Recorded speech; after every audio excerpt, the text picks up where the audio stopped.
strangers and you might just change a life. Steve Marboli. This is just one of the many quotes I try to live my life by. If you know me, then you probably know that I'm one to make people laugh. I come to school hoping I can make as many people smile as possible.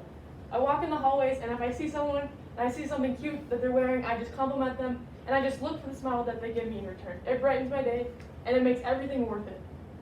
Over time, I've started to realize that you never know what people are going through, and just giving them something to smile about is just a simple way to make their day. And looking back, I have finally realized where this eagerness to bring light has stemmed from. 2 summers ago in Denver, Colorado, I was standing on an elderly lady's porch, hugging her while she shed tears of pure joy onto my shoulder. At this point in my life, I knew I was at my best. I love traveling, and my parents and I and my family go on a trip every year, or we like to. Because of COVID, that's been a struggle, but we still like to. And this trip was different. My mom and I went out together, which was a cool experience we got to share, but we also went with my church and a couple other nearby churches. We hopped on a bus at 2 a.m. in July. A bunch of eager girls piled into the van, and we were off. We're off to Denver, Colorado. It could have taken less, but it ended up taking 16 hours because we like to get food and we like to get drinks, and that means bathroom breaks when you got a van full of girls. The majority of the time we spent sleeping because it was 2 a.m. and we were tired and exhausted. But when we were awake, we decided to put our phones down, look outside, and just jam out to music in the car. It was a cool experience. I didn't exactly know I'd never been on a mission trip before, so I was excited, but also I didn't really know what to expect.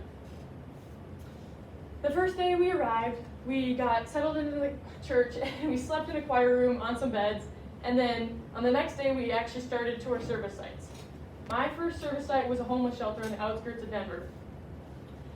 I have never been to a homeless shelter, let alone gone in one, so I was a little skeptical at first. I didn't know what to expect. But as soon as we arrived, we were greeted with warm and happy smiles and welcomed with hugs. It was a new experience to me because these people had no idea who I was, but they just greeted me with a warm smile. At first, they told me to go in the back and start packing boxes of food. And I was confused. I was like, what do you mean? And they're like, you're going to go back there and you're going to unload a truck that just came from Walmart, and there's food in there and you're going to pack into a box. So these people came and they gave me a piece of paper, and they're like, for how many people they have in their family determine how much food they got in their box. And that was eye-opening to me. These people, to me, food was, it was never a problem for me, but food for them was a bare necessity, and it was a challenge for them to get that. So it was eye-opening to me just to see that. So in the back, I started packing food with this guy, and he explained to me that he was once homeless in his life. And this church helped him grow and find his faith, and he soon was off the streets, and now he's back there helping other homeless people like him. And so we're back there and packing food in the boxes, and I'd go up to the people and I'd just give them the box of food, and they looked at me like I had just given them $1 million. And I was confused, again, because food is not something I get super happy about, except if it's like sushi or something. But these people really, really smiled at me like I had just given them the best thing in their life. And it was so heartwarming to me because it was food, and I didn't really think much of it. But the day went on, and I gave about 100 boxes of food to homeless people throughout the day. And that was just a crazy cool experience for me, and it was only the start. In the last day, we traveled to a neighborhood full of trailer park homes. And we teamed up with this company, and they paint and do landscaping for people who can't normally afford that. They're poor, and they wouldn't be able to paint their house because they don't have the money, and they've never had their house landscaped before.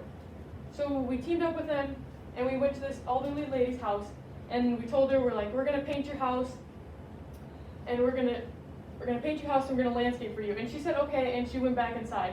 And we started painting, and it was a blistery hot day in mid-July, and we were hot and we were sweaty. But at the end of the day, it was worth it. We started singing songs, we started making the little things great. And we were painting, and we finally went up to her and we're like, we finished. And she walked outside and she looked around and she's just like, wow, thank you.